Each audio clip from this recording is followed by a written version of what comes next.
చూడండి ఎంత అందమైన చోటు కదా. చిన్నప్పుడు ఈ చెరువులోనే ఈత కొట్టేదాన్ని, ఆరుని ఉనుని ఎత్తి విసిరేదాన్ని ఈ నీళ్ళలోనే. ఆ పక్కంతా బిల్డింగ్లే, జనాలు ఎంత పెద్ద పెద్ద ఇల్లు కట్టేశారో. ఈ ఊర్లో పాత రోజులు ఇప్పుడు లేవు. ఈ రోడ్డు అప్పట్లో ఇంకా ఘోరంగా ఉండేది, పెద్ద గుంతలతో పడుతూ లేస్తూ వచ్చేవాళ్ళం.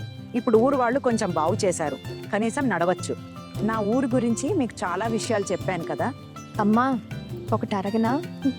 నిజం చెప్పండి, మీకు ఇక్కడ ఎలా ఉంది? బానే అనిపిస్తోంది. ఎందుకు బాగో తల్లి? నా బాల్యం, నా జ్ఞాపకాలన్నీ ఈ చోటుతోనే ముడిపడి ఉన్నాయి. అమ్మా నాన్నల జ్ఞాపకాలే గుర్తొస్తున్నాయి. రోజంతా అల్లరి, గెంతడం, దూకడం, అదే పని. అక్కడ చాలా జామ చెట్లుండేవి, వాటి మీద ఎక్కి జామకాయలు తీసేదాన్ని. అప్పుడప్పుడు రోజంతా అక్కడే కూర్చునేదాన్ని. ఇంకా తుఫాన్ వస్తే చీర కొంగు పైకెత్తుకుని మామిడి పళ్ళు ఏరుకుని ఇంటికి తీసుకెళ్లేవాళ్ళం.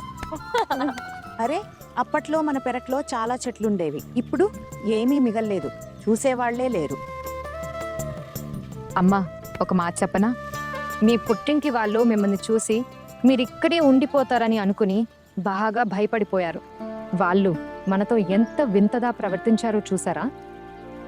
హక్కు సంగతి ఏంటి? అయినా అది వాళ్ళొక్కరి ఇల్లు కాదు కదా. అమ్మకి దానిపై హక్కుంది. అమ్మా, మీరు ఇక్కడికి వస్తూ ఉండండి, మీ హక్కు వదిలేస్తే ఇలాగే జరుగుతుంది. ఒక చెప్పనా, చాలాసార్లు కొడుకుల్ని ఇక్కడ తీసుకురమ్మని అడిగాను, కానీ లేదు, మాట వినలేదు. మీ మామగారిని ఎన్నోసార్లు బ్రతిమాలాను ఒక్కసారి తీసుకెళ్ళమని, కానీ ఆయన ఎప్పుడూ తీసుకురాలేదు. మీ ఇంటితో నాకెంత బంధం ఉన్నా నా గతం, జ్ఞాపకాలు అన్నీ ఇక్కడే ముడిపడ్డాయి. ఒక్కసారి తీసుకెళ్ళమని పట్టుబట్టేదాన్ని, కానీ ఎప్పుడూ తీసుకురాలేదు.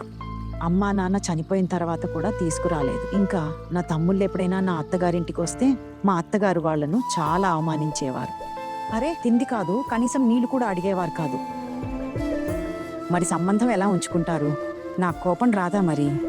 నేను వాళ్ళని మర్చిపోయానని అనుకున్నారు, ఇప్పుడు అవకాశం దొరికేసరికి నా మీద పగ తీర్చుకుంటున్నారు. అరే లేదమ్మా, అలా ఎలా పగ తీర్చుకుంటారు? మీరు వాళ్ళ సొంత అక్క కదా. మమ్మల్ని భోజనానికి పిలవకపోయినా మిమ్మల్ని మాత్రం అడుగుతారు కదా అత్తయ్య. లేదురా, తను నిజమే చెప్తోంది. మన ఇంట్లో ఇన్ని పెళ్లిళ్ళు జరిగాయి, మనం ఎప్పుడూ వాళ్ళని పిలవలేదు, ఎప్పుడు సంబంధం పెట్టుకోలేదు.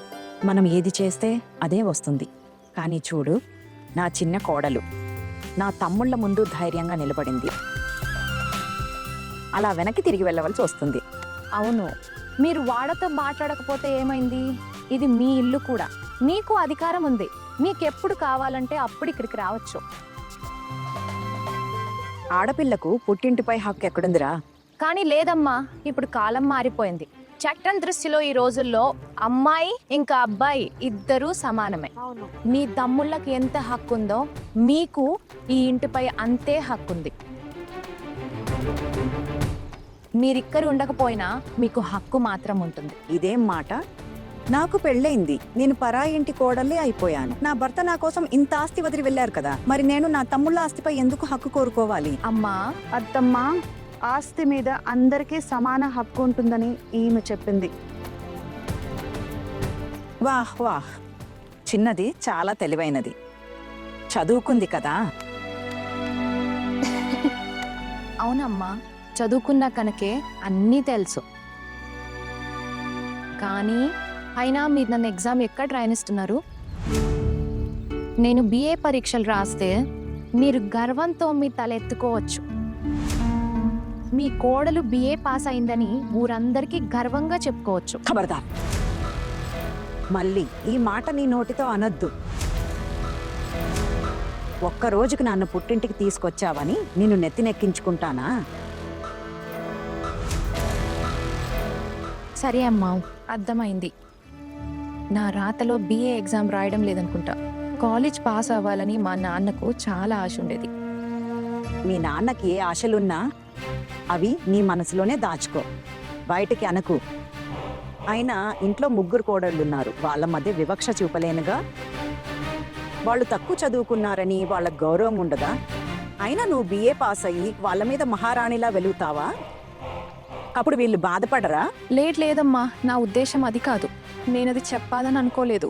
నేను కేవలం ఒక్క పరీక్ష దూరంలోనే ఉన్నాను అని చెప్తున్నానమ్మా. BA డిగ్రీ రావడానికి. ఏం చెప్పాలనుకుంటున్నావు?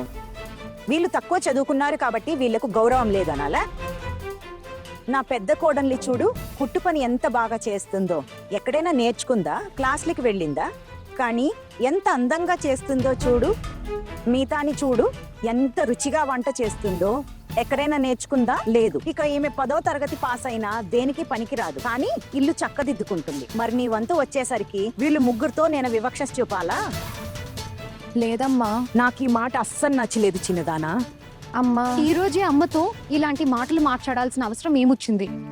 ఇప్పుడు చూడు, అమ్మ కోపగించుకుంది. ఏం చేద్దాం? పద, తన్ని బతిమిలాడదాం. నేనేదో ఒకటి చేస్తానక్క. పదండి.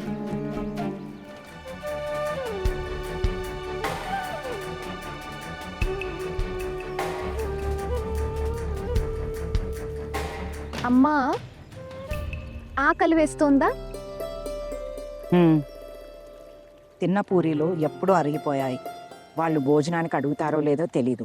ఆ రసగుల్లాల కుండ తీసుకురావడం మంచిదయ్యింది. ఎక్కడికైనా తిరిగి వెళ్దామా? అవును, అదంతా తర్వాత కూడా చేయొచ్చు. తర్వాత తిరుగుదాంలే. సరే కానీ అమ్మా, ఇక్కడ మీ స్నేహితురాలు ఇల్లుంది కదా, తను కాలేజ్ ప్రొఫెసర్ కూడా. తను ఎక్కడుంటుందో చెప్పారు కదా, ఎక్కడమ్మా? ఎందుకురా, నువ్వు అక్కడికెళ్ళి ఏం చేస్తావు? లేదమ్మా, నేను ఊరికే అడుగుతున్నాను. మీరు చెప్పారు కదా, అందుకే. తెలుసాక, అమ్మ స్నేహితురాలు ఈ ఊర్లోనే కాలేజ్ ప్రొఫెసర్. ప్రొఫెసర్ అంటే టీచర్. అవును, అమ్మ చిన్నప్పటి స్నేహితురు. ఎంత మంచి విషయం. అందుకే అడిగానమ్మా. ఎక్కడి రాజా భోజనం, ఎక్కడి గంగు తేలి. తను ఇప్పుడు చాలా పెద్ద కాలేజ్లో ప్రొఫెసర్. కానీ అమ్మా, చిన్నప్పుడు అందరూ సమానమే కదా. మీరు కూడా చదువుకొని కాలేజ్కి వెళ్ళుంటే అప్పుడు మిమ్మల్ని వేరేలా చూసేవారు. ఏంటి పిచ్చి మాటలు మాట్లాడుతున్నావు? మా రోజుల్లో ఆడపిల్లకి చదువు కూడానా? అసలు చదువుకొని మేం మగపిల్లలతో సమానం అవ్వాలా ఏంటి? ఒకవేళ ఆడపిల్లలు ఎక్కువ చదువుకుంటే పెళ్లి సంబంధాలు దొరికేవి కావు, తెలుసా? అవును, కానీ నువ్వు అడుగుతున్న ఆ మాస్టర్ బాబు ఉన్నాడే, వాళ్ళ అమ్మకి నేనంటే చాలా ఇష్టం. ఏంటి, నిజంగానా? నిజమా అమ్మా? తర్వాత ఏమైంది? ఇంకాస్త చెప్పండి. ఇంకేమవుతుంది? రాజు రాణి ఎక్కడికో పోయారు, కథ ముగిసింది. ఇంత కుతూహలం పనికిరాదు. అమ్మా, ఇప్పుడే కదా మీరు చెప్పారు, అందుకే ఇంకా తెలుసుకోవాలనుంది. అమ్మా, ప్లీజ్ చెప్పండి, ఆ విషయం ముందుకు ఎందుకు వెళ్ళలేదు? చెప్పండి, మాకు తెలియాలి. అవి చిన్నప్పటి ముచ్చట్లు. మీకేం చెప్పాలి? తను నేను ఇద్దరం చిన్నవాళ్ళం. చిన్నప్పుడు ఇద్దరం ఆడుకునేవాళ్ళం. తను లేకుండా నేను ఒక్కరోజు ఉండలేకపోయేదాన్ని, తెలుసా? వాళ్ళమ్మ నన్ను ఎప్పుడు ఆట పట్టించేది, నిన్ను నా కోడలుగా చేసుకుంటానని. అవునా? ఇప్పుడు గుర్తు తెచ్చుకున్నా సిగ్గేస్తోంది. వా, సిగ్గుపడుతున్నారు. మరి నా పెళ్లి నిశ్చయమైనప్పుడు వాళ్ళమ్మ వచ్చి అడిగారు, ఎందుకులా ఒక్కసారిగా మీ అమ్మాయి పెళ్లి ఎందుకు ఫిక్స్ చేశారు? మా అమ్మాయిని చెప్పిందో తెలుసా? ఏమని? మన తాహత ఎంతో అంతే, కాళ్ళు చాచుకోవాలి అని. నేను నా కూతురు పెళ్లి ఎక్కడ చేస్తున్నానో తెలుసా?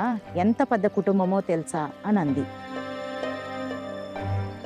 అబ్బాయి ప్రభుత్వ ఉద్యోగి, ఎవరికో ఇచ్చేసి నా కూతురు జీవితం ఎందుకు పాడు చేయాలి అంది. మీ అబ్బాయి ఏం చేస్తున్నాడని కూడా మా అమ్మ అడిగింది. ఇంకా చదువుకుంటున్నాడు, తన కాళ్ళ మీద తను నిలబడలేదు కదా, మరి పెళ్లి మాట అలా వచ్చింది.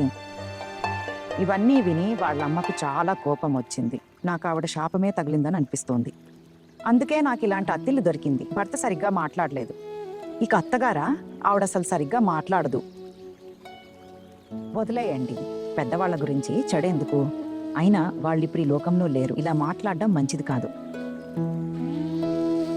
అయినా నుదుటి దాతను ఎవరు మార్చగలరు? అమ్మా, ఇవన్నీ వదిలేయండి, పదండి వెళ్దాం. వదిన, పదండి పదండి. నెమ్మదిగా లేవండి. మీ ఆ స్నేహితురాలు ఇంటికి వెళ్దాం, రండమ్మా. అక్కడికి వెళ్ళి ఏం చేస్తావు? ఏం లేదు, ఊరికి ఆయన చూడాలని ఉంది. అదంతా తర్వాత చూద్దాం. ఇప్పుడు నాకు మా ఇంటి మిద్దె మీదకి వెళ్ళి ఒకసారి అంతా చూడాలని ఉంది. వాళ్ళు లోపలికి రాణిస్తారో లేదో తెలీదు. అమ్మా, మీరు అస్సలు భయపడాల్సిన అవసరం లేదు. చూద్దాం వాళ్ళెలా రానివ్వరో. నేనున్నాను కదా. అర్థమైంది. పదండి. ఎందుకు ఆగారు? మంత్రి గారు వెనకాలే నడవండి. పదండి. రండి.